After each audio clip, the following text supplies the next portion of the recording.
Good evening, everyone, and thank you so much for joining us for another exciting edition of Raising Vibrations Radio.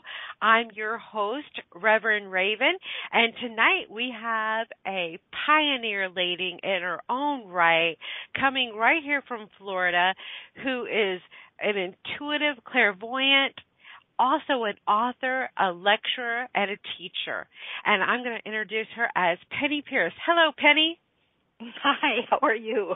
I'm doing great. Thanks so much for joining us tonight. Good, my pleasure.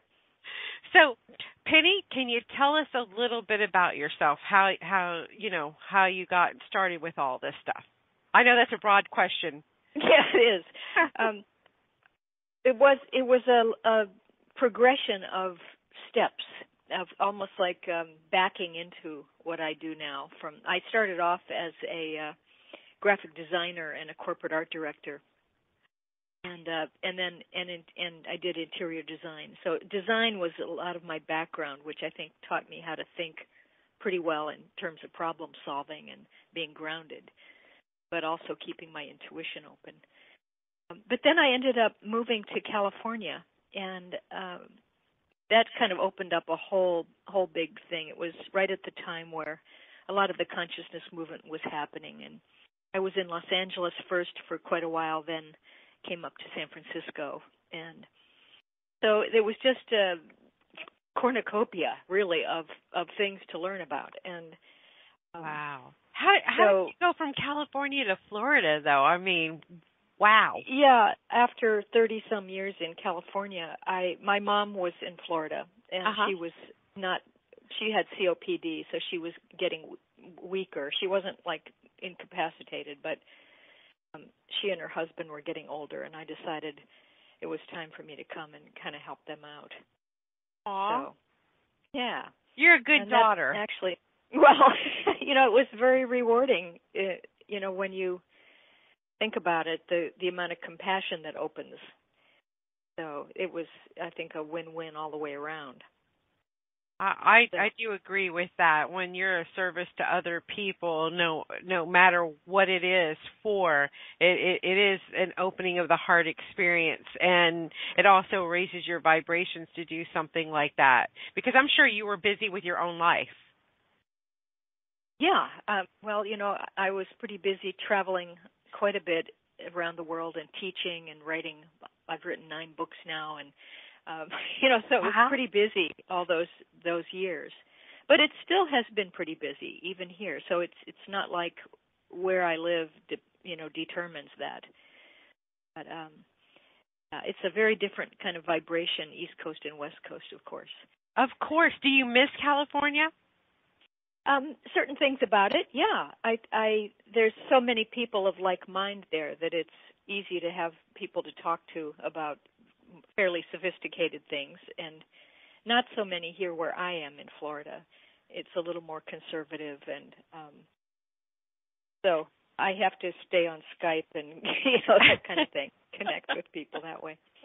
Right? Oh, well, I live over in St. Pete on that side, and so they're a little more open, even though, I for the most part, I meet a lot of Christians in my work that I'm doing right now, and I tell them about the show, and they're so open to it, so I see a trend of the openness of their heart and souls here in Florida now. That's great. I haven't seen that quite as much, but I have felt that the people here are very warm-hearted and generous and kind.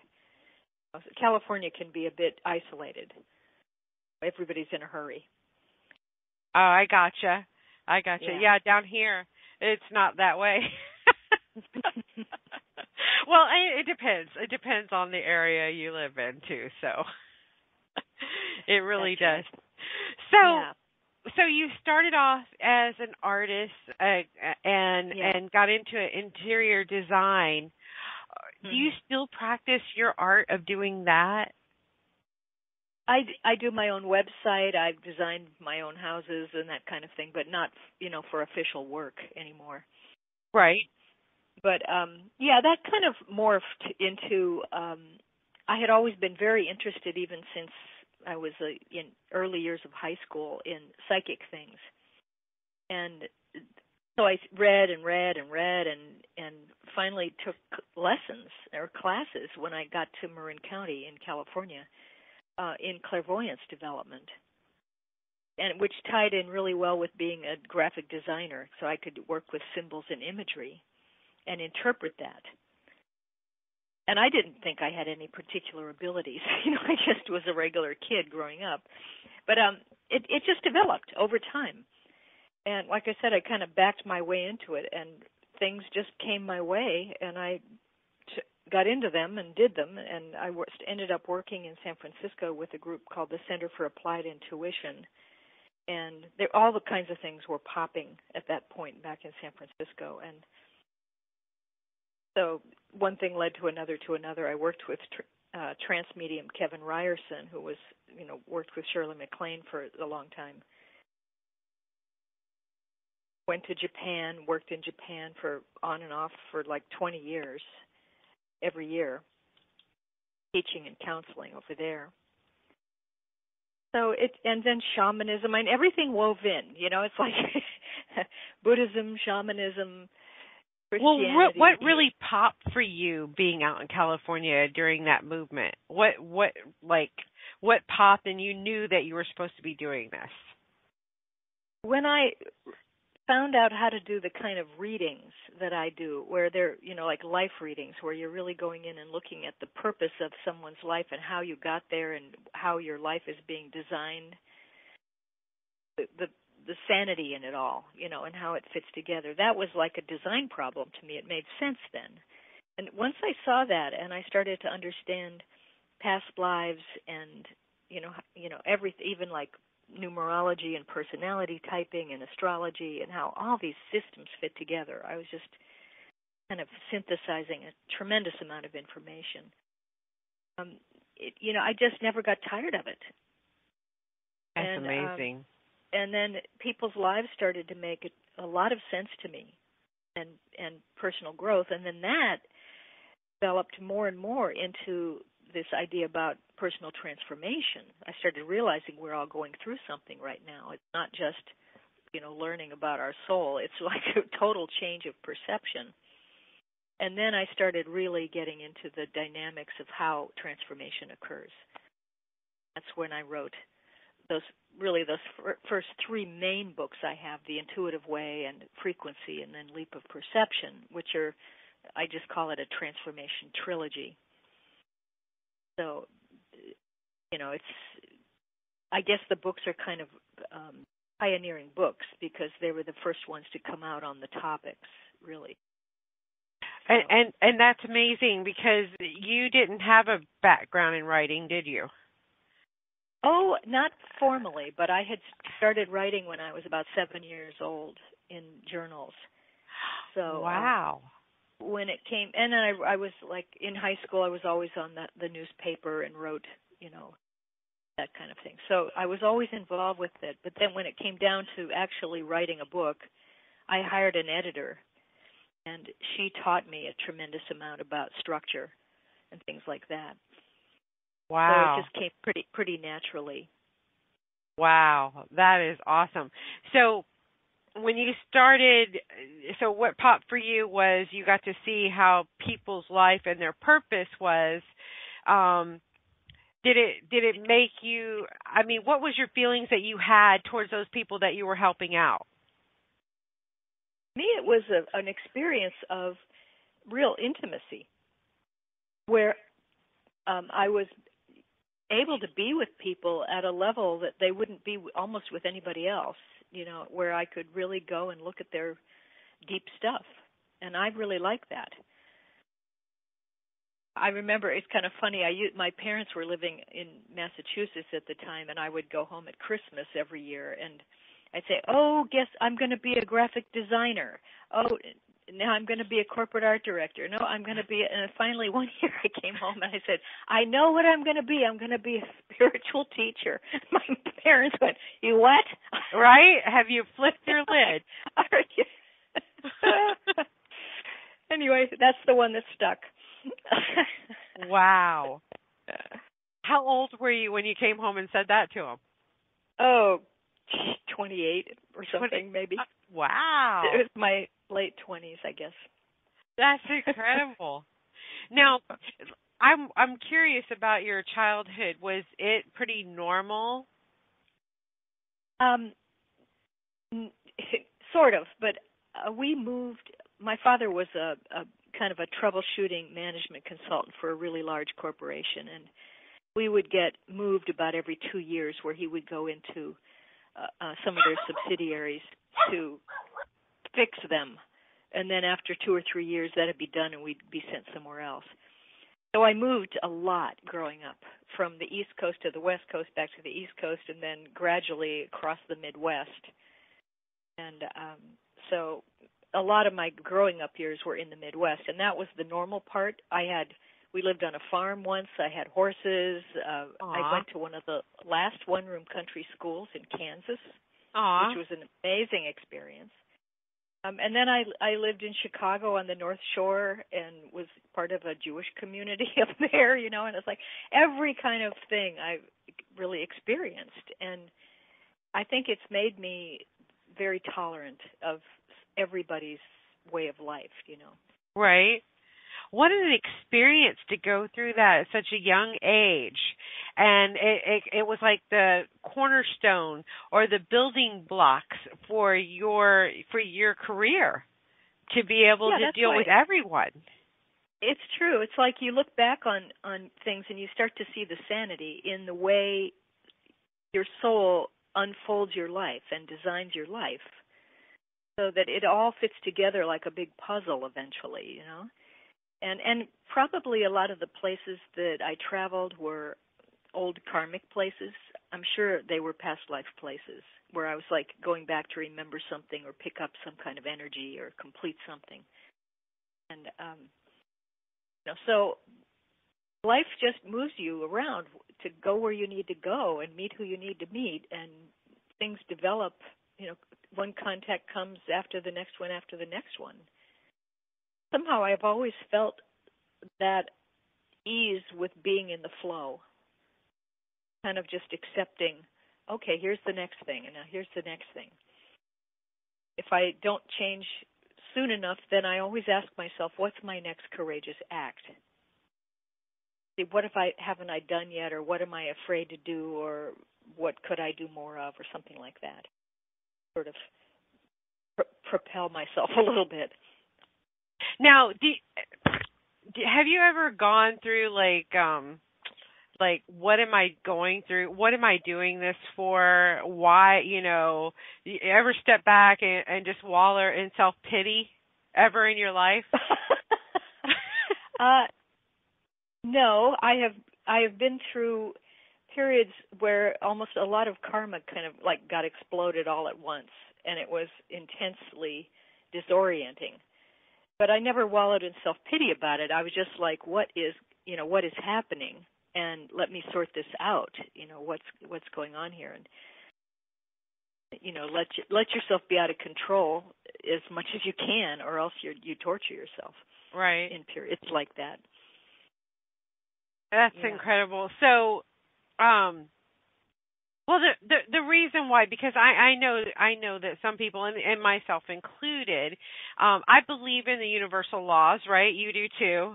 Like the law of attraction and the law of allowing and the law of this and that and all of that stuff. But there's times in your life like you go, why did this happen? And you're just like stuck, sitting there judging yourself all the time. And it doesn't sound like you did a whole lot of that with yourself, right? When I think back on it, no, I don't think I judged myself a lot. I think I would be in a quandary or something for a while. But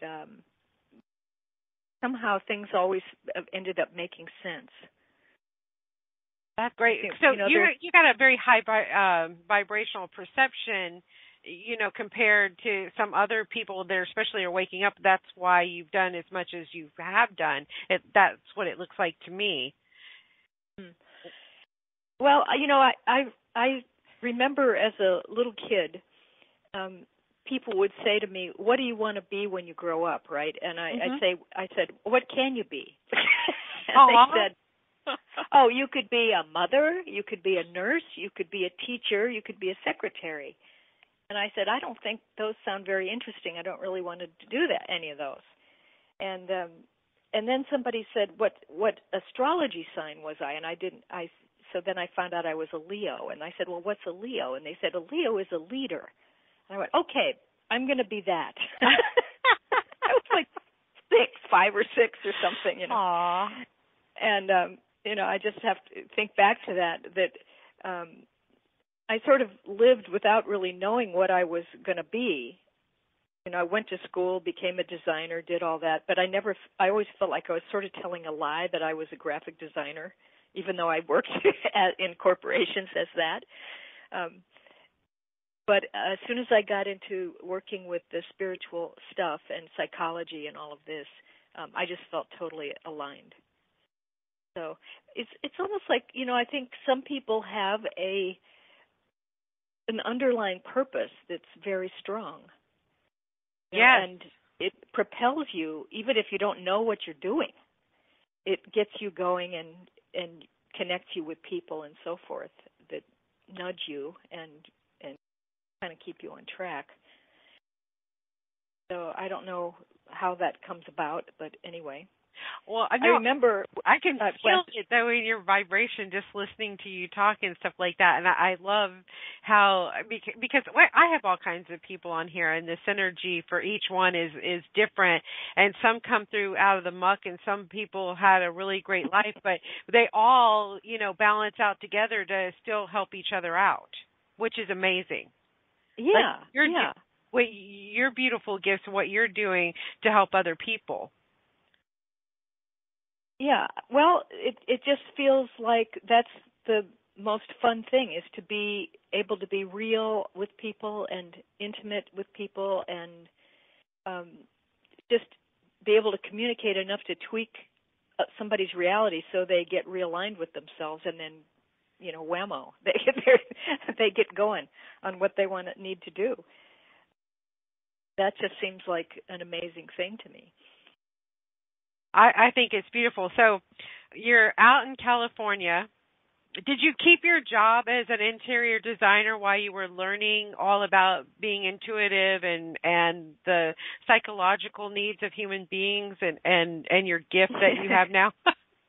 Actually, I had moved beyond the interior design into graphic design. So, yeah, I was a corporate art director then while I was learning all this. And then they laid off their marketing department. They got bought out, and then I went and started a freelance business.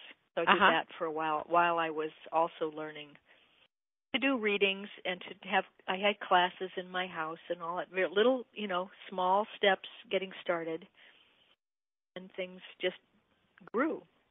But it was a time to be in San Francisco, really. This was in the 80s, I guess, where all kinds of people were connecting and lots of new ideas were coming in, and it was a very exciting time. Exciting time. Did you see the Village People? I saw the Grateful Dead and all that kind of thing. I wanted to see the Village People, but I was too young back then, so...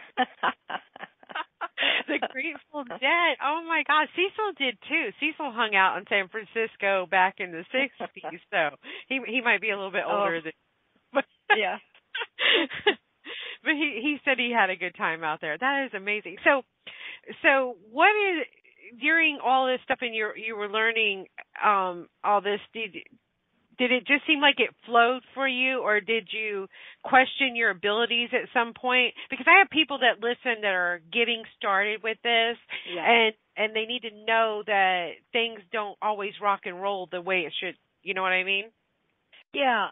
I had a philosophy, I guess, that even if I was a beginner, that the people who came to me would be the ones who were ready for what I had to offer. And then as I learned more, I'd get more sophisticated people. And as I learned more, I'd get more sophisticated people. And so I didn't judge myself too much around that. I just said, here's, I'll offer you what I have, and you can make use of it any way you want. if it works, it works. If it doesn't, it doesn't. And I think it's important to take the pressure off yourself and get the left brain out of the way and just, connect with people in a real way and offer what comes. I mean, I've noticed in working with so many people over the years, when people come for sessions, it's the people who are the most sincere and kind of slightly innocent and just, whatever you want to give me, I'll value it. And then if something is drawn out of me that's just inspired. But it's the ones who say, no, don't tell me this, and I can't have it come this way, and they're very conditional about the way they have to have it told to them. That blocks the flow. Right. And no matter what great stuff I might say to them, they don't hear it anyway. Right. So we have to all be open. Well, I think it helps an awful lot, on both sides. And just sincerity and cheerfulness, and there are a lot of very high states of mind. I think sincerity is a very high state. When you really feel into some of these states of being, some of them are very simple, but also, very, very clean. So how old were you when you wrote your first book?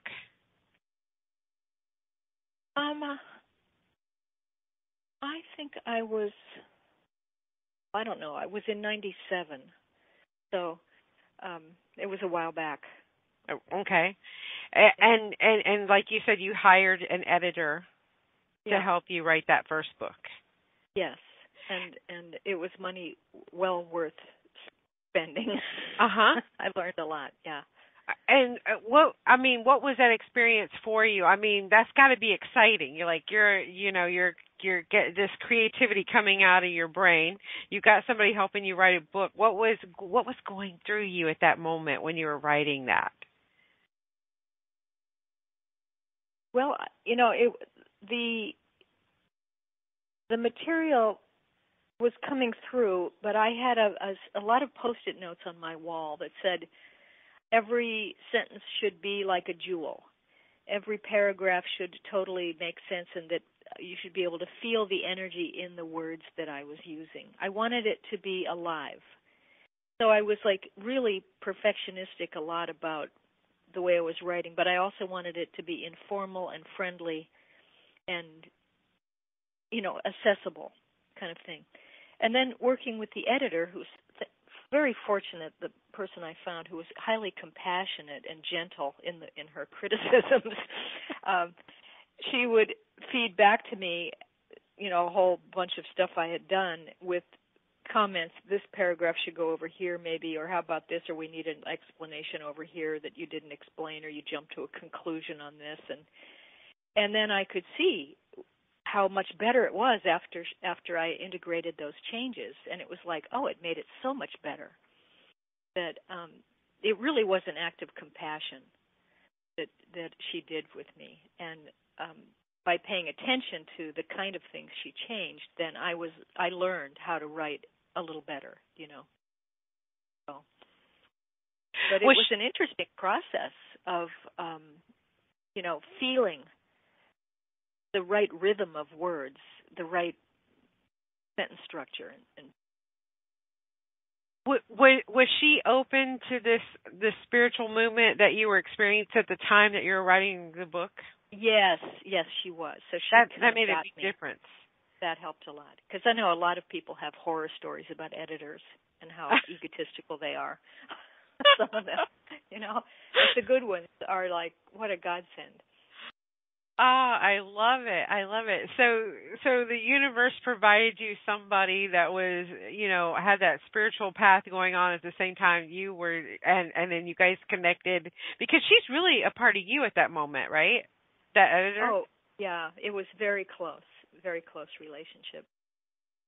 Incredible. So what was her feelings after that first chapter when you guys got started? What was going through her head? I think she really liked the material, and it was when I wrote it, The Intuitive Way was the first book. I had just been connected up with Julia Cameron's book, The Artist's Way, and her boyfriend or ex down in Santa Fe I had met, and he had helped me out a lot. So I was thinking, I think I'll just formulate this a bit like that book as a course, and then that seemed to be the right format. And so it's kind of 10 chapters that talks about how to develop intuition. And people can get this directly from your website or Amazon? Or... Yeah, it's on Amazon, Barnes & Noble, through my website. Whatever. Okay.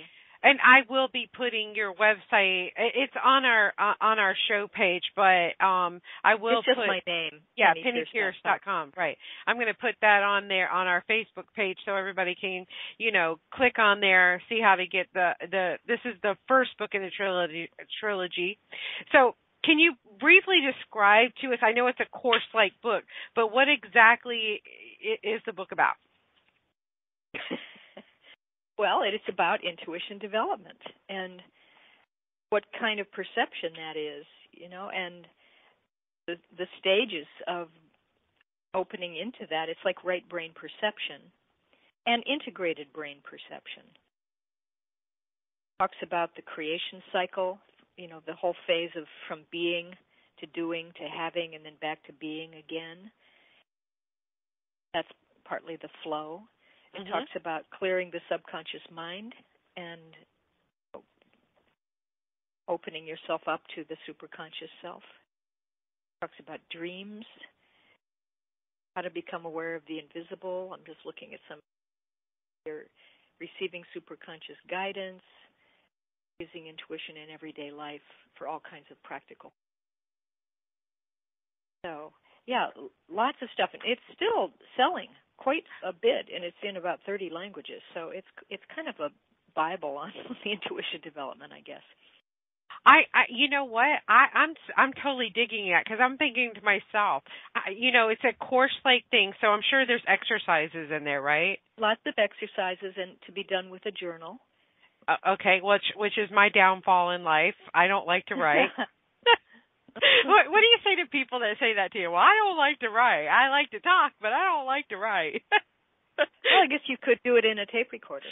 Yeah. Okay, so a tape recorder. So I believe that I am going to get started on this because I like something that is like a class-like room setting for myself that I get to learn on my own pace. And what? There's nothing wrong with going back to the basics of anything that we do in life. And that intuitive side is our basicness, right? I think so. I mean, I think it's the first basic way of communicating and assessing information. And, then we get the left brain and the analytical self and the making meanings and analyzing and defining after that. But we come in intuitive. So how do you get the left brain to be quiet? You have to stop talking. Well, the left brain is language. It's the language center. So if you just get quiet and just keep paying attention to I always think of it kind of a velvety silent space, a nice deep quiet space. And every time the inner dialogue comes up again, you just stop it. Take another breath and just be quiet like you're an animal. Just be. And as soon as you do that, you go into the right brain where everything's totally connected into the unified field. And all knowledge is there all at once. And if you stay in that state, you go into communion with life, with whatever's around you. You can feel into things. You don't try to label it, and then because if you do that, you separate out from it again. So if you put your attention on anything and be quiet, you'll merge with it. And the longer you pay attention, the more knowledge you will be revealed to you from whatever you're noticing. So just the practice of being quiet and allowing whatever else is out there to come through, it is allowing us to step into our right brain. That's right. Beautiful. Yeah. It's simpler than we think. It's just that we're so distracted today with cell phones and emails and good God, just so much stuff coming at us. It's so hard to take the time to stop. I say stop and drop, get in your body, be in the moment, get quiet, and feel. Go into sometimes I call it the feminine kind of mind, where it's not about action and compartmentalization and definition. It's about being with things, appreciating things, noticing things, but not having to act on anything or change anything. Just let it all be there. It's in your ball of awareness. Yes. I'm totally in agreement with you, because we all need to get quiet at some point in our life and just allow what's going on. Because you even said so in one of your interviews that it's a survival skill that we all need to make it through this life. Right. Yeah, I think if you just stay in your left brain and get wound up tighter and tighter and tighter and try to multitask, you're gonna just probably get really sick. Yeah. And not survive as long. Honestly, I think it is a survival skill. Oh, I totally agree with you. I mean, if you're constantly trying to control or do something, it does bring on illness. If you're angry all the time, that is going to cause liver issues. I mean, just depending on what the issue is for you, it affects a different part of our body. So the key thing is to learn to be really quiet. And you're right, it does sound very simple. But I mean, our ego wants us to be in control of everything, and that's the hardest thing, is letting go of our ego. Right. Well, identifying with the ego, let's say. Yeah. We identify with that part of the left brain that wants to be defined and safe and compartmentalized and, doesn't like change. And that's secure. Mm-hmm. And that's why the left brain often talks in negative declarative statements and says shoulds and yes buts and all that kind of thing to keep us from opening up and changing and moving beyond the ego's control.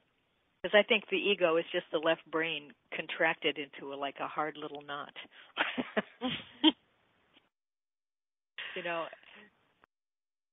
And that's different from a sense of self, which is present in the heart. It's present in the body. When you stop trying, there's presence in all things.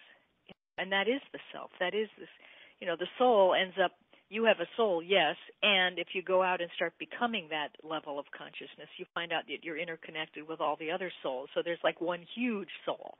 It's like a huge oversoul or something, that if you keep going out and out in frequency, you merge and merge and merge and merge with more and more. You become the whole thing. Gotcha. So let's talk about myths about intuition. Okay.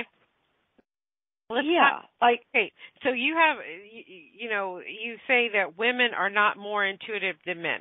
Let's go into that one. Right. Well, I think that with women and men, we have differences in the way the brain is set up. Women have more connecting fibers in the corpus callosum, which is that center part of the brain that connects the left and right side.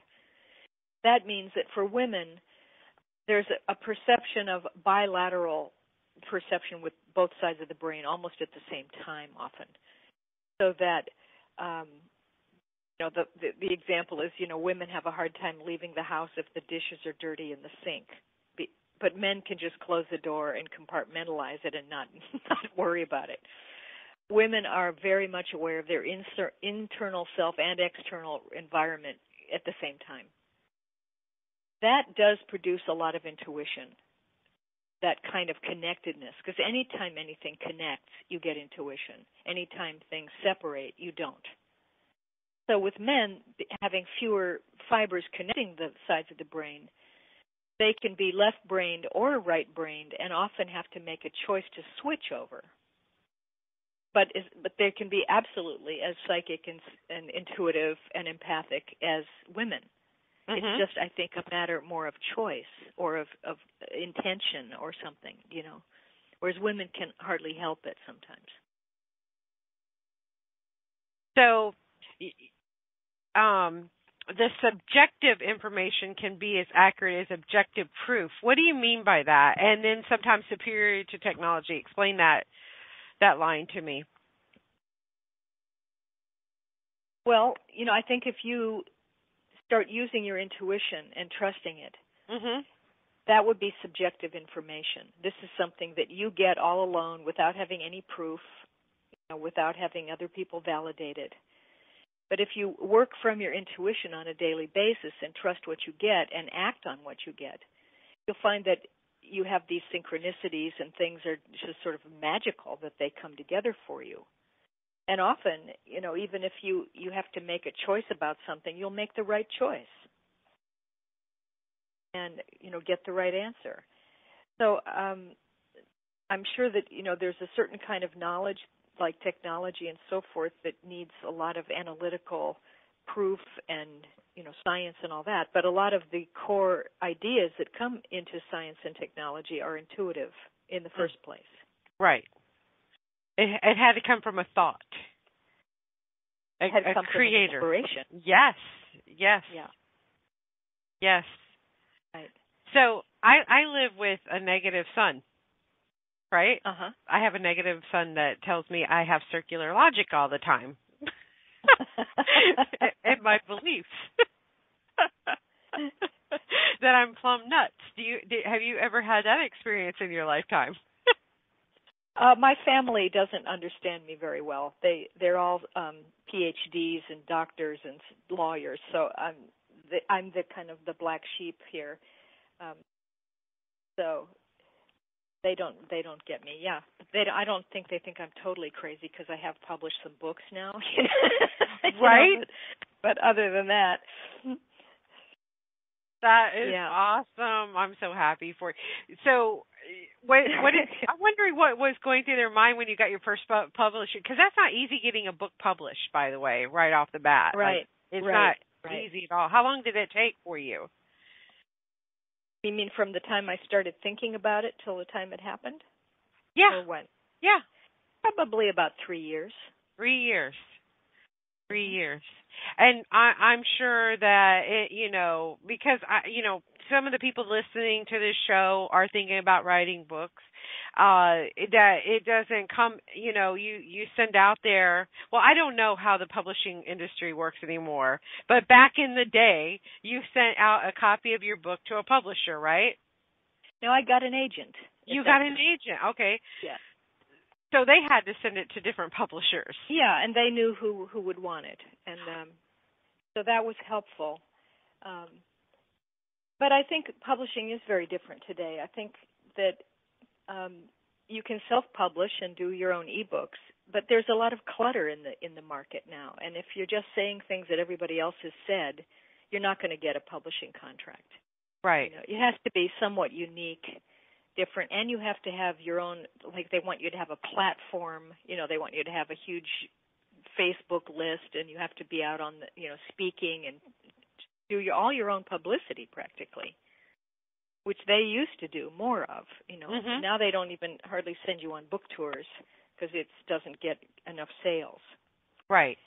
So honestly want it from the bottom of your heart to go out and pursue that type of work.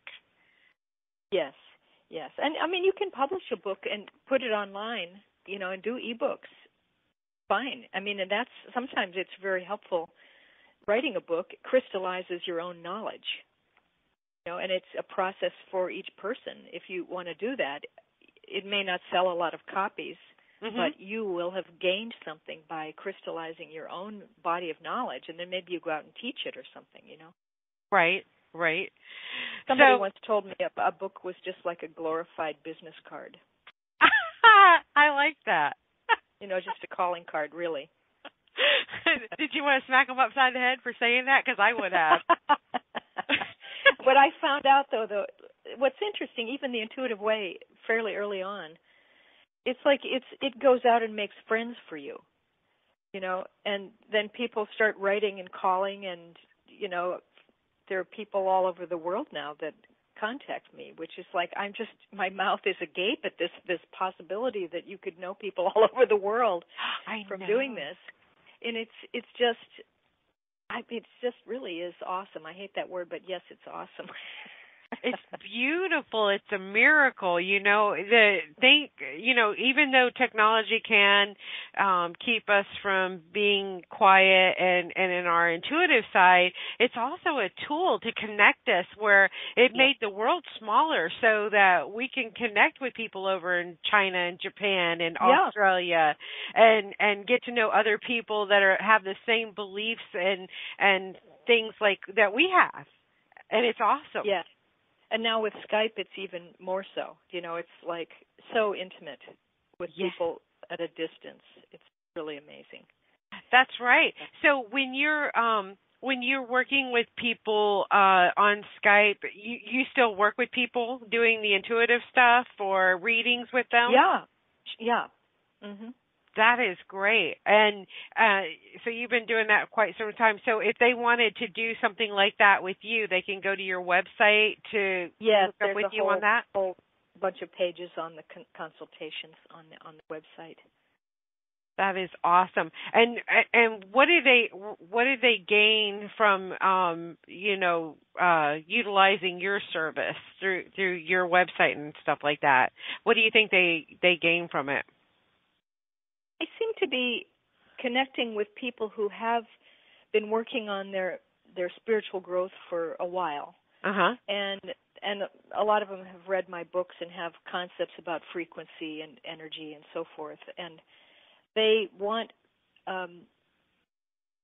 guidance in shifting something so that they'll get unstuck, let's say, or to be able to drop into their path. And they have a sense of it, but they're not sure.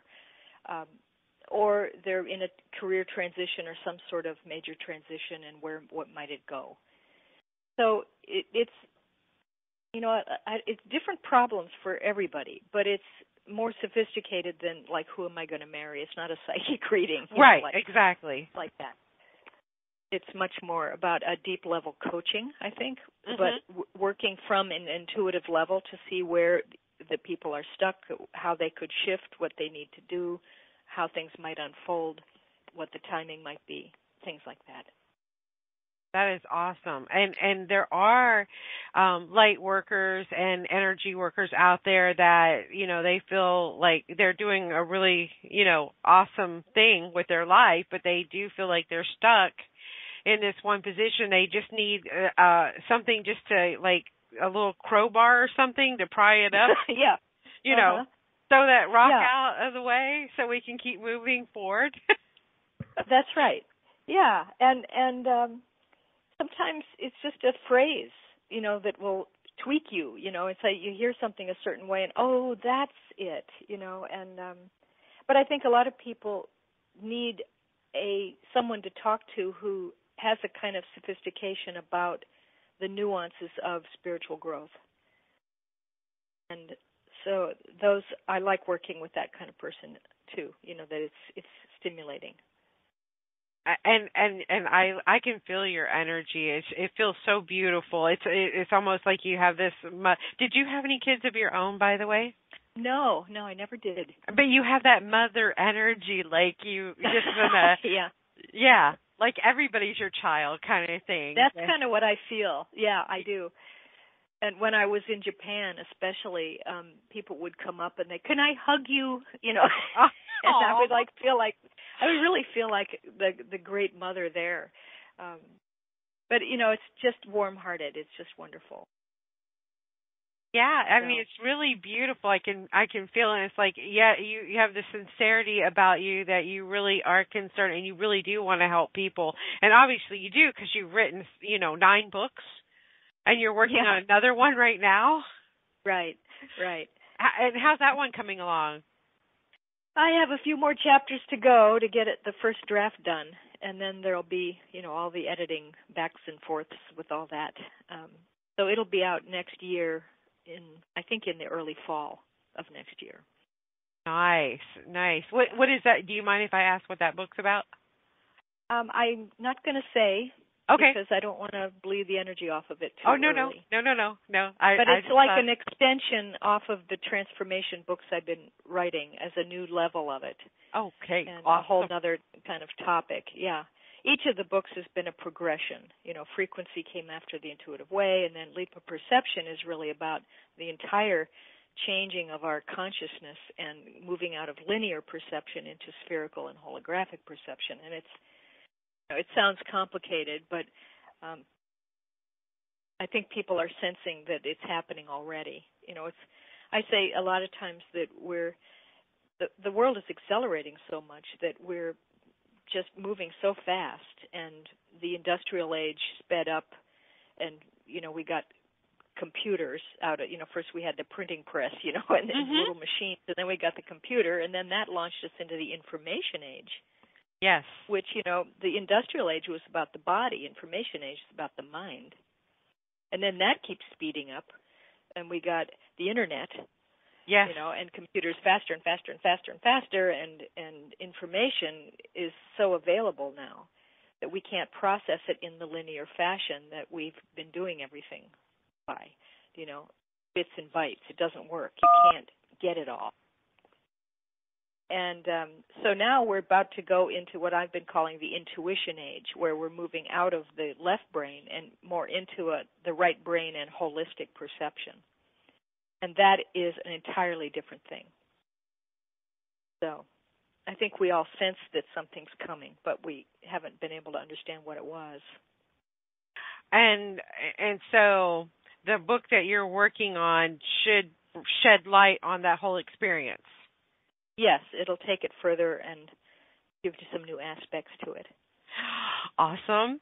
I'm definitely going to have to read that one because I feel something coming on, but I'm not sure what it is. Right? Yep. This year has been like we're stuck in the doorway, like lots of snags. It's been unusual. And now I feel like maybe the energy is going to start flowing a little bit more openly and toward the end of summer and into the fall and winter. I'll share something with you that I've been experiencing right now, because this is it goes to numerology, which is another tool that different people use. I love it. Love numerology. I love numbers too. So 2016, that's a 9 vibration, and that's letting go, so we can prepare us for the next 9 years of our life. And I'm seeing people that are not willing to let go and to move forward and say goodbye to this lifetime. They're not moving on. They're no longer here with us anymore. They're exiting. A lot of people have been leaving, especially toward the end of last year and into the beginning of this year. There were an awful lot of people that passed over. I think that what's leaving a lot is our ego death. It's like we're losing our identity, the old identity, the old stories. I can hardly stand to tell the old stories of my life sometimes. It's kind of like, right? Like I made it up, and it's not really real. But the moment is very real. But the history is like a recitation of some sort. But so that we're just lightening up about our identity, and almost like not caring that much about it either. No, I know. I mean, I was pretty wild in my younger days, right? I mean, there wasn't anything I wouldn't do or be or, that kind of thing. And I'm like, oh, it doesn't even matter anymore. It's like, oh, that's old news and it doesn't matter. I don't even identify with that person anymore because it doesn't, that just got me through to that point, to where I am right now. Right. That is incredible.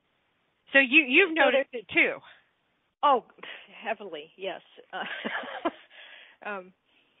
Just up and letting go of everything that I had been doing and thinking of myself as, especially coming to Florida from California, where everybody's, there's a lot of self-importance there, and then here I didn't have any connections. And I remember saying to myself, well, I guess this will be good. I can expand my work up the East Coast, and it'll be easier to get to Europe from here. And then a little voice in my head said, it's not about expansion, it's about exposure. And it said, don't hide, show up for who you are, let people find you, let yourself be seen. And there's something about having nothing in the way to protect yourself, that you don't have to try and use willpower to expand your work anymore. Mm-hmm. Just be available in the ethers. People will find you. Oh, yeah. And things will come. And so that was quite a shock. It's like, let go of willpower, let go of planning, let go of, all this stuff that we were trained to do. And I still do, of course, work on my business, but I don't do it in the same way I used to. I know. The internet has expanded us. I found you on YouTube. Oh, okay. I was watching some of your interviews with a young lady where you were on camera and you guys did YouTube interviews, and I loved what you were saying, and I could feel your beautiful energy, and I'm like, I wonder if she'll come on the show. I didn't know if you would or not. I don't know. I just wrote you a letter and asked you, and you agreed to. So, I mean, you don't know unless you ask, right? That's right. That's right. Right. And the neat thing about this show, this is a podcast, even though we're broadcasting live and we have people in the studio listening and people on the phone listening and everything. But we get a lot of people that listen in their spare time that spreads the message of this show. That's great. It is. I am so blessed to be able to do this, and I just do it just to give back because it doesn't bring me any type of any revenue or anything like that. I just do it out of the kindness of my heart because I want people to have the knowledge to be able to know that they can do whatever they choose to if they get in the flow, like the flow or the frequency, like your book, the frequency. Mhm. Yeah, and speaking of that, I mean, I think that everything's vibrating, right? Everything has a frequency. But we are accustomed to be kind of tribal, I suppose, but we're used to adjusting our frequency to match other people that we're around so that we'll be safe. So that we try to please people or not rock the boat or whatever, and we can adjust our frequency out in the world. If you go shopping or whatever, how many times do you change your vibration during the day to get along with the people around you? So if you do that all the time and you're outwardly oriented that way, you can get really disoriented and fragmented because none of those are really your true vibration. But there's also what I was calling your home frequency, which is really the vibration of your soul in your body. You look in a baby's eyes, you see that light, you feel that kind of quality. And it's probably that quality that's been with that soul in every lifetime. Something very eternal about it. And it's a quality that, I call it sometimes your preferred state. It's like how you like to be when you're feeling good about yourself and you enjoy life and you care about other people and you appreciate things. There's a kind of an open-heartedness and a shiny-eyed quality, that we have when we're in that state. And then things work really well when you're in that state. And I think that we can choose that when you get knocked off center or you match somebody who's lower frequency than you are and you get depressed or upset, then you realize, hey, wait a minute, that's not me. I just matched somebody else that isn't my own vibration. So I don't like that. I don't have to do that. I'm going to go back to what I like and recenter and get back into your own state. So you have to be able to recognize that state, to choose it. Right. So do you, if you used to do public speaking, and I imagine you still do, right? You go out and do lectures and stuff like that. Do you ever have to, protect yourself before you go out on stage to talk to other people so that you're not picking up on their stuff? No, I never do that because I think that the whole idea of protecting yourself from something gives you the idea that there's an outside world that's inimical. Okay. Whereas what I'm trying to do is create the reality of that we live in a huge sphere. That's spherical perception. We live in a ball. Mhm. Inside that ball, that's your present moment. That's Mhm. your conscious mind. That's your reality. And the ball expands and contracts depending on your focus. And really, there is no outside world. That's an illusion, because that is your entire body, the whole unified field and the cosmos. That's you. But in any given moment here in the physical world, we can have a close-up focus on, like, changing a watch battery, or we can go meditate and go out and feel like, the heavens and all this great expanded cosmos. And it constantly changes. But we're always in the center of it. We never leave the center. And really, there is no outside world. So when you use models like shields and walls and things to protect yourself, you fall back into that old linear thinking, where everything seems separate from you. Okay. And then that produces fear. Right. So I just don't. I just include all the people in the audience inside my ball with me. And I figure we're all, including each other, and we're all part of the same thing, and basically we're friends.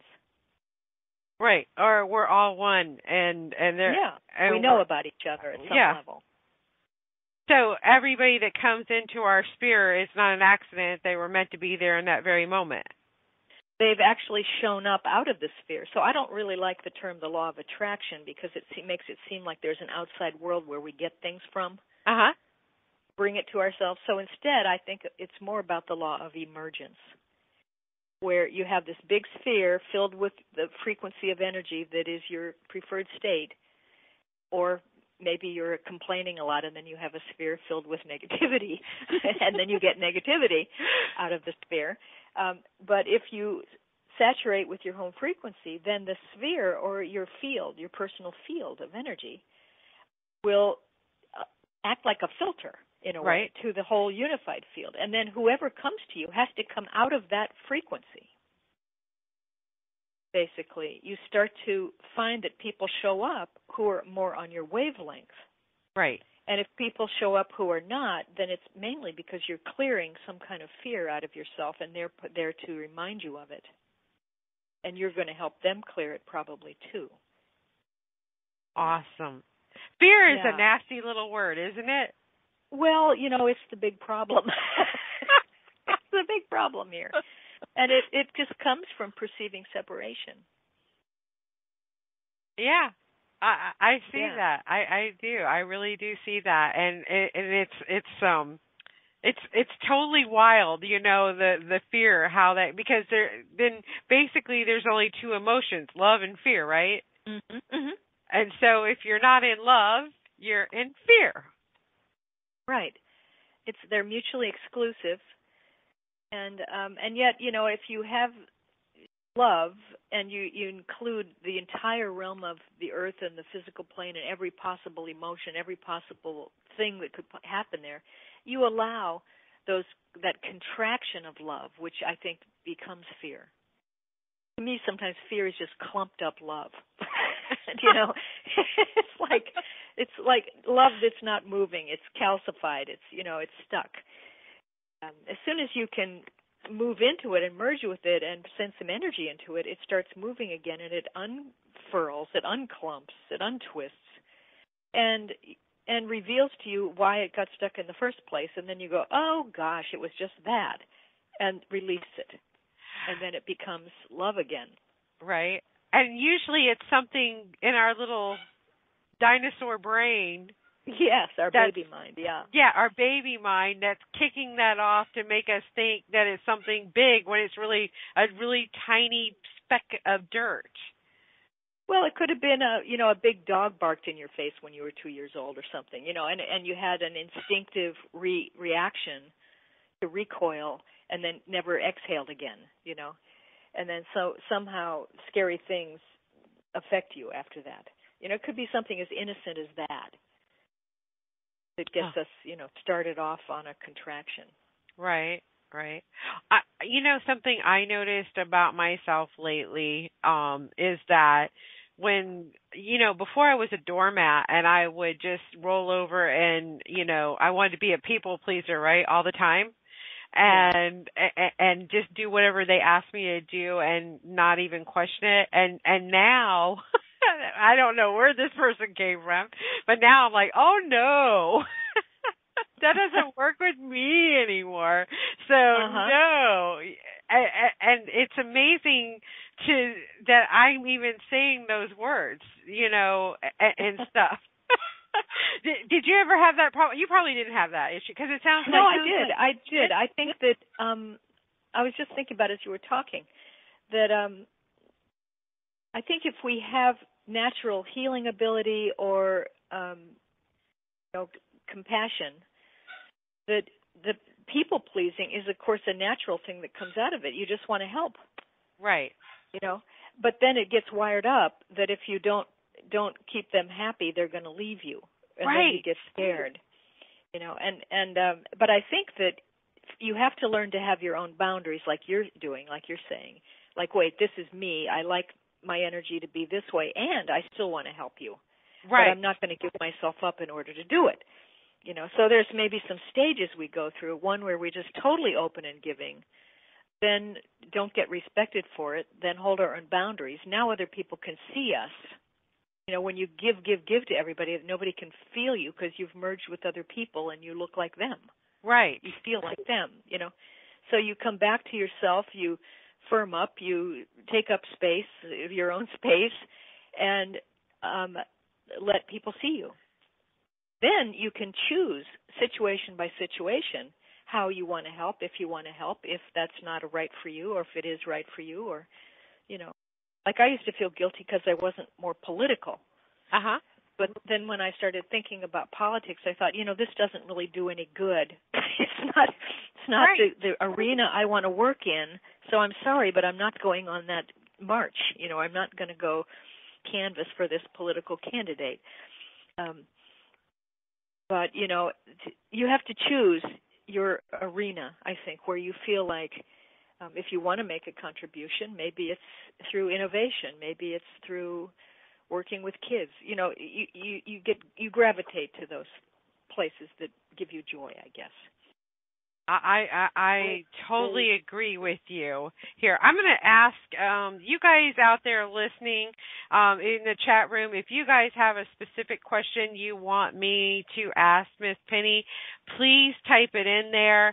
I got some people on the phone. I don't know if they want to talk or not or ask you a certain question. Is it okay if I open up a phone line and see if anybody has a question for you? Okay. Yeah. All right. Let's go to my first little person here, Tammy. Hi, Tammy. Are you wanting to ask a question, or are you just listening by phone? Okay, I'm muting Tammy because we had feedback there. Yeah, it's a strange sound. Okay, Tammy, if you want to and you want to talk, you might have to turn something down and type in the chat room there. Let me go to Diana here and see. Hi, Diana. Hi. How are you doing this evening? Wonderful. Sounds like you guys are doing good. I don't have any questions. You don't have any questions? Okay. I just want to make sure that nobody's hanging out on the phone line who doesn't have a question. That's nice. Thank you. I'll keep listening. Oh. Okay. I'll put you back on hold. Let's see. I have a cell phone from Florida. Let me see if they're interested. Hi, caller. In Florida. Do you have a question for us? Yeah? Yes, Raven. I'm Deanna. I'm in South Florida. How are you? We spoke when you had Lisa Ellis on. Hi, Penny. I've got your book. Hi. About frequency. Thank you. I've read it for a while. I just can't seem to get through it because I read too many books all at the same time. Right. I did have a thought as you were talking about the spherical, and I'm thinking our eyeballs are spherical as well. In a way it relates. Lots of things are spherical. Yes. Especially, I don't know of anything else in our body, but that definitely is. I was wondering, it seems that I'm getting more telepathic. Today, I was mentioning to a friend that, I'm feeling when someone's going to call. Is it because everything is opening up now, or is it because today is 8/8/16, 8 and 8 is 16, or is it the right time, or what is it? Well, I think I talk a lot in my books about how, because the world is accelerating so much and the frequency on the planet is rising, that the frequency in our bodies is also going up, which makes us much more ultra-sensitive. We're aware of higher frequencies of energy and of information. So that means, I think, that our ability to pick up energy information through our empathy, through just body sense, through vibratory sense, and through telepathy, which is also vibratory, really. And it's a frequency at the same time. Telepathy. Of course, yes. And so I think we are all becoming very telepathic, like just picking up, look at somebody and know what they're thinking, know how they're feeling, know if they're sick, or somebody just pops to mind and you think, I better call that person. I've thought of them 3 times this week, so I think I'll call them. And they're, I did that last weekend. My friend's husband had a heart attack. Mm-hmm. So, you just have to follow up on those things. I hope you write a book on gravity. Okay, I'll keep that in mind. Maybe I can work it in. I would like to keep on listening. Thank you for taking the call. And I do have your book. So many people like Masaru Emoto, God rest his soul, wrote on it, and Gene Houston in the front cover. So I keep it with me. I just wish I could read it faster. Well, people tell me they've been reading it 3 times because it's, it has a lot of information in it. And so don't worry about not finishing it too fast. Thank you. Well, thank you for calling in and sharing your experience with us. And because you'll help those listening that decide to go ahead and get that book, that'll help them too as well. I love that it's helping you. Yes, it does. It is helping me.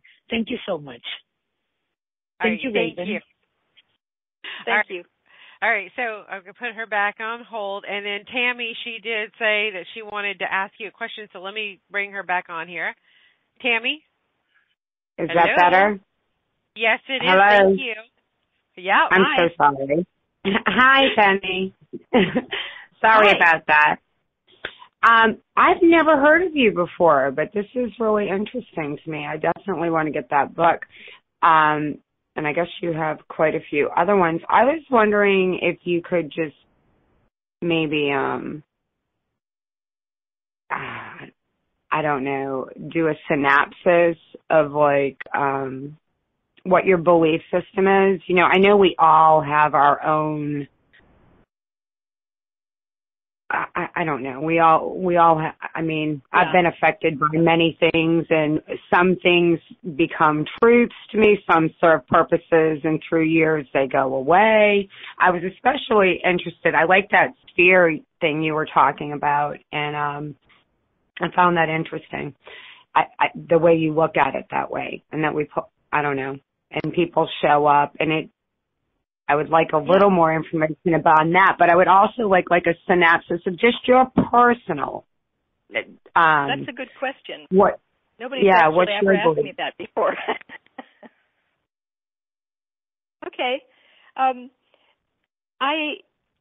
like the idea that there is, there are levels of consciousness. Are we still here? Yes, we're still here. Okay. All right. I heard it clicking. I'm not sure that I believe so much in religion anymore. I don't like the idea that there are priesthoods in between me and the divine. I guess I'm much more of a mystic, where I feel like we can have a direct connection with the divine at any moment and just drop into an experience of communion and move out in our ability to expand our ball until we become the whole thing. And there are, techniques of working with perception that can help us do that. and moving out of separation into unity and so forth. And but I do believe in a higher, whatever, divine purpose, consciousness, God, if you will. But to me, it's like if you went out personally to that level, you would be that. But right now, when we're in our bodies in the physical world, we see it as separate from us. So I think the mystic path really, and sometimes the divine feminine path, is to merge with the world and become one with all things. And then eventually to realize that you are the divine, that you are the unified soul. But that those things are concurrent. You know, we have our individual self here in the body with our little tiny, sense of reality, and then we have the soul out at the larger sense, and it's happening at the same time. I feel like the spiritual realms are not separate from here. They are in the world with us. We are merged in the physical plane with the spiritual realms. They are here and now in the molecules. They're not out there, in the future or in heaven somewhere. So it's immediate. Okay. I love it. I just find it interesting, people's takes. I've noticed in my lifetime that everybody has their own take. I often tell people, just try to hear your inner voice and follow that wherever that goes. Right. So, like I've been removed from organized religion for a really long time personally, right? I see there are many, many, many who still subscribe to it, and I guess I feel as though it's serving the purpose for them. I don't see it as yes, it does. right, wrong, indifferent. There's a solution for everyone. Yeah, but it kind of makes me wonder, as we talk about our intuitiveness, which I believe is just inherent of our very, very true self, and getting really centered and just listening to that internal compass. And then things show up, I'm listening to this broadcast. People show up in my life. You know what I mean? It's like, what are you tuned into? I don't know. I just found that interesting. I'm definitely going to read your book, and I'm finding this whole broadcast really, really interesting. It's just nice to chat with people and see what their takes on things. So I would ask you, I would love to have conversation. I run across people constantly, and I'm out in the world, and I'm doing, what I do. Sandy's got me using the terminology of, I like to just raise people's vibrations. If I'm feeling good, if I'm in my authentic space and I'm being my true me, it tends to do that to people.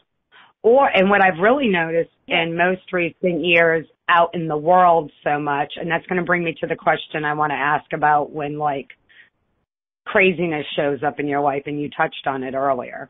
Most of the time these days, I don't run into people that cause much conflict with me. People tend to, you know what I mean? I'm 46, so I preface that by saying, in my younger years, I would run into, you would feel that, there would be not likeness of mind. It doesn't even have to be likeness of mind, but more and more, I go into people's homes all the time and work intimately with them in their homes, and people just tend to resonate with me a lot more. The more I've tuned into being my authentic self and just showing up for life that way and not really giving a rat's butt how anybody felt about it, mostly myself, right? So I had to let go of... Hey, you're using my terminology, by the way. Well, came into my life. Yeah, but I mean, it's just... You're saying it wrong. You're saying it wrong. Well, but this is my interpretation of it for me, and it's just... But it's just showing up that way. And then when you were talking about I don't know, I think it might have been 20, 30 minutes ago, and you were talking about the sphere, and then things will show up. Did you say that needed to heal or we had to let go of? So what is your spin on that? Because, like, I had 2 months here recently where people showed up very, very close to me with the same topic of insanity in their life, and it was just showing up in my life in a really strong way, and it was something that I had decided I was going to let go of. You know, so quite frankly, I've been in recovery from drugs and alcohol for a really long time. And, you know, that recovery program, you give back, you do sponsorship, you help others, and I would still always do that, but my belief system about that had even changed. Meaning, I didn't want my life to be all consumed with all this focus on addiction all the time. And I wanted to let go of it. And they teach very, very much that, you know, once an addict, always an addict. And I just no longer subscribe to that. Now, let me preface that by saying I also, for me personally, have no desire to go out there and test it, right? But I don't feel as though that's something I need in my immediate life all the time. So for over a year, I was really letting go of something. I got clean for the very first time when I was 18 years old. So when I say this has been a part of my life for a really long time, it was a real long time, and I was just at a place where I wanted to let go of it. It had served its purpose, and I did not want that to be the sphere that I was in anymore. Well, what showed up a few months ago was my daughter was addicted to heroin, another friend was addicted to heroin, and my sister, and I've never even used heroin. We're talking the hardest thing to get off, and all of these people were really, really sick and all on my doorstep. And I kind of felt like... Let me interrupt you, Tammy. Tammy, let me interrupt you so I can, give you some feedback on this, okay? Please do, yes. We're hearing a lot of the story. I think that when that kind of thing starts showing up in your reality, in your sphere, it's because your soul is causing you to look at it again. You know, and it's not just the addiction, it's not just the presenting circumstance, it's to go down inside that to find out why it happened in the beginning, you know, why it's there in the first place. To go underneath and underneath and underneath to find the causal experiences that are there. And, you know, if you don't deal with it, it'll just come back up at another moment, because all the things that are in the way of the soul being fully present are going to come up now. It's like they can't stay hidden anymore. Mm-hmm. So, you know, so part of it is going in and doing some deep work, and on yourself, not on the other people necessarily, but fix it in yourself. Okay. So that's the way I think it works. Okay. Well, I appreciate. I just wanted feedback on it. I kind of was looking at it in a lot of different ways. But I love tonight's show, and I will just continue to listen. Thank you. Thank you very much. All right. I wanted to share, I got another person waiting I don't know if they want to talk, and I'm going to ask them here in a minute, but I wanted to share, one of our listeners is in the chat room listening, and I like what you wrote, Roger. Talk about somebody's very intuitive is Roger, one of our people that are in here that's a great supporter of the show. He wrote, with all due respect to everyone's individual beliefs, one's pride of ethnic or ancestral origin is at best a hollow pride, and it's a pride instilled in an individual by certain political and or religious leaders. I'm sure it continues on. But I found that kind of on those same lines that we've been talking about all night tonight. Yeah. What do you think? I mean, I think so too. I think that there's, you know, we have all of our wonderful individual differences which help us expand out and understand the the hugeness of the world, but then at the core, we have the similarities that bring us together. You know, the soul vibration, the heart vibration, we're all the same in that. And so it depends, you know, like ego is where you get attached to identity. Right. And if you have not a really strong sense of self, then ego is a substitute for that for a little while until you develop your, you know, spiritual sophistication. And I think a lot of people are caught up right now in, you know, wanting their 15 minutes of fame, you know, wanting to be on a reality show, wanting to, you know, whatever it is. I mean, to feel a sense of self by getting attention. Right. Or by identifying as, you know, vehemently with a particular kind of identity. And it's just a stepping stone toward the larger identity, I think. And I think we have to be compassionate about it because it's not, you know, if you get stuck in it, you know, that is the problem. If you can use it and then as a stepping stone and move on to the next level of self, then that's great. I too agree with that, and of course Jenny, she was so kind. She put the post in our chat room, so you guys that are listening later on in the recording, if you hit that link right there, it'll take you to the whole post, so you can read about that statement I just said, because I love it when people are sharing, and Roger happens to share some beautiful stuff all the time. So I found that going along with tonight's theme, you know, and I just had to share that out there and stuff. So, well, another aspect of it is that, you know, if you think about past lives, you know, we've probably all been every race, every sex. We've been mothers, we've been children, we've been every role. You know, so there's so much universality in just the fact that we've had so many lifetimes. You know, that you limit yourself to just one thing, that's, to me, ridiculous. Right? It's like going to the ice cream shop and just ordering vanilla. Okay, so I got Miss Sylvia. Let's see if she has a question for you. Sylvia, are you there? Hello, Sylvia. Well, I see you there. I unmuted you. Can you talk? Sylvia. I guess not. Sylvia doesn't want to chat with us, so we'll just put her back on mute. You know, some people are afraid to talk on the air. I don't know why. It comes naturally to me. I love talking. It's a beautiful thing.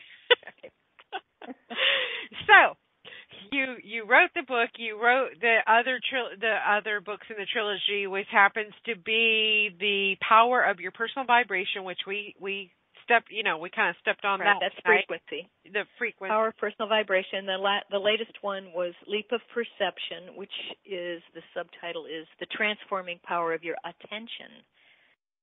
I said that because I think attention is the new skill of the future, really, of everything's going to be done by undivided attention and focused attention. Things materialize because of attention. And it's not intention, because that's future, and that's willpower. It's attention, which is present moment, where you be with things with all your consciousness on it. And it either makes things come alive, or if you take your attention out of something, it allows them to dissolve again. So there's a whole art form on working with attention now, I think, that we're learning. Skills, attention skills. Have a whole bunch of those attention skills listed in Leap of Perception. I got to share what Roger wrote. He says, the way Penny speaks, it's like she's already read it. It's great to be on the same wavelength. Great. How beautiful. Thank you. Yeah, thank you. So just to recap everything we were talking about tonight, if you guys want to get in touch with Penny, you can do so through her website. It's www.pennypeirce.com, and that's PENNEY PEIRCE which I'm going to put on our Facebook page. So if you haven't gone and liked that, do so, because that's where you get to keep up with who's going to be on the show. We have quotes on there, and I encourage you guys to share your stories on there too as well. We're one big happy family here to help support each other. But you can also, The Intuitive Way, the book that we've been talking about tonight, if you want to purchase a copy of it, I'm sure there's a link on her website to go to Amazon or wherever to purchase this book. And if you're just now waking up, or you feel like you're a little bit blocked with where you are in your spiritual path, then purchase this book, because it's like a workbook. It's like a workbook for the dead, but for the living, right? Yes. I like There's also an ebook I've just redone and put out last year. It's called Be the Dreamer, Not the Dream. And it's a guidebook. It's like The Intuitive Way, but it's for dreams. And it's online. You can get it as an ebook. Oh, that's really cool. It's very thorough. Oh man. So and so, like, if you in your ebook, like, if you see a certain symbol, does it go into that type of thing, or? It's not linked into other layers. It's just, you can read it on a Nook or a Kindle or whatever. But it has lots of exercises, things to do, lots of a new way to kind of look at dreams. The subtitle is A Guide to Creating something like 24-Hour Consciousness. Oh, I love it. I love it. I love it. So we have waking dreams and sleep dreams, right? Day and night. Oh yeah, I'm awake dreaming right now. It's totally awesome. Me too. And I didn't even smoke anything before we did the show, so that's really good.